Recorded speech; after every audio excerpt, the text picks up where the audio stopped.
you look at him last night. I didn't take away from it that it makes Jimmy Butler expendable because Jimmy Butler's been balling. The fact of the matter is when he's been on the court, he's been better than anybody else that they've had this season. Jimmy Butler has been big time. Jimmy Butler's looking for that 5-year max deal from somebody. I don't think he'll get that. But the bottom line is that that's the kind of thing that he's looking for, and it ain't going to be from Minnesota. But when you look at Derrick Rose, don't tell me what you see a guy that makes Jimmy Butler expendable, particularly if he's healthy, because the one thing that we need to say is that Derrick Rose ain't going to be healthy. And I'm not saying he's going to get hurt, like literally he's just going to fall out tomorrow.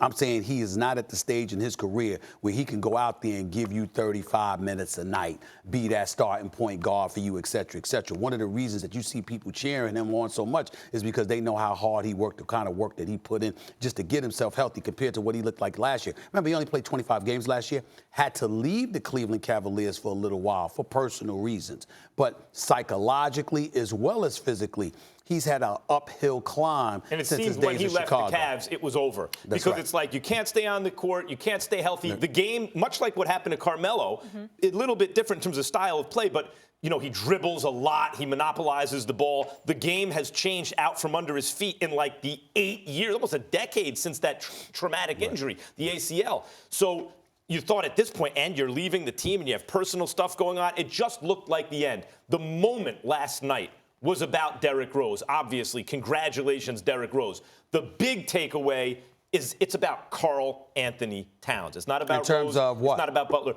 In terms of what? Karl-Anthony Towns plays better when Jimmy Butler isn't Karl-Anthony there. Towns, just the previous game against the Los Angeles Lakers, had 25 and 16 with Jimmy Butler on the court. Now, the he's a great player. The previous games he was struggling, but you know what? I get tired of Jimmy Butler getting blamed for that nonsense. Here's the reality of the situation. Think about this. If you're, as you would call, because I'm not as corny as you, and I'm not going to sit up there. You're not as corny. Oh, you think in a corny contest I beat you? In a corny, every you don't night, even have every to day, try. every day and every night. Don't even have to I'm try to still be working corny. on your style.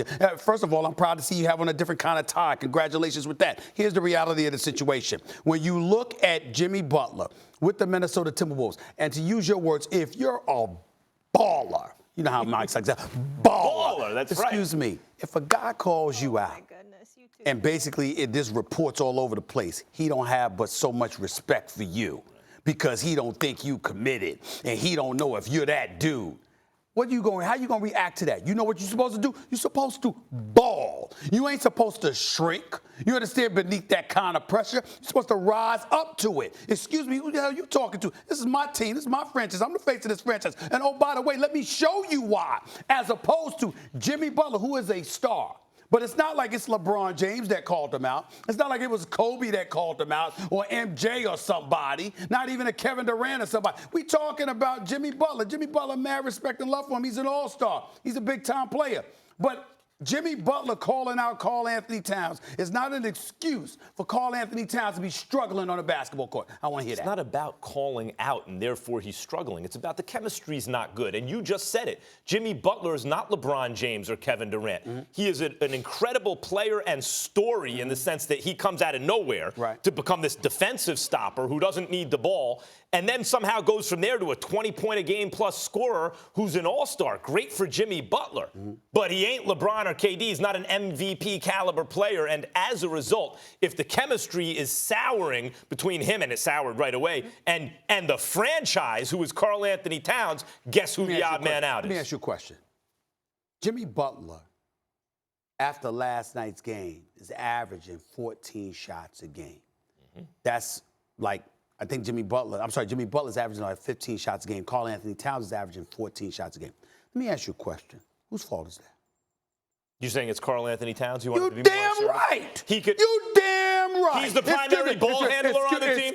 Excuse me. You trying to tell me that Thibodeau only calls his number a certain amount of times a game, like 14 times a game? You trying to tell me that it's Jimmy Butler's fault that Karl-Anthony Towns only averages 14 shots a game? I don't blame you for missing this because it's nuanced. Listen, if you frame it as a binary choice, right? It's either this or it's that. Then does Karl-Anthony Towns, is there some culpability there? Of course. Well, that's all I'm saying. That's not the point. The point is, if you have a situation where the chemistry is not right, of course there's two sides to blame. But which part are you going to extract? Who are you going to take out? The future of the franchise or Jimmy Butler? It's not about taking anybody out. It's not like we're saying Karl-Anthony Towns needs to go. The man just re-upped. He's got an extension. He's the face of the franchise. He's going to be there for years to come. The nuances is what you focus on because that allows you the license to not have a damn point. I'm going to make one for you. When you are the face of the franchise and you are the star of the franchise, excuse me, give me the damn ball. I watched Minnesota last year in the playoffs.